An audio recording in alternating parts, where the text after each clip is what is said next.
Dami nang ibigay at nag-iiyak na. Kaya ko masahin o ako niya.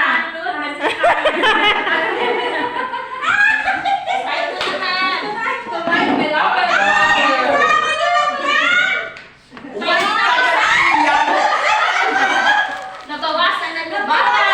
Happy birthday. Una sa lahat, gusto kong magpasalamat. Pati ako naiiyak na. Sa Panginoon kasi binigyan niya ako ng pagkakataong matupad yung matagal ko nang gustong gawin sa inyo ni Papa. Oy. No more sana all na. Huy.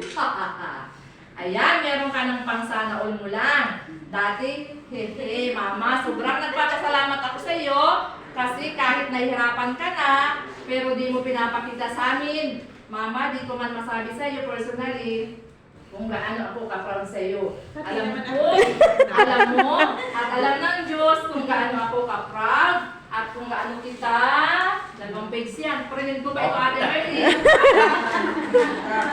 Kung gaano kita, namin kamahal. Sinulat ko na lang kasi alam ko na mas mauna pa ako umiyak.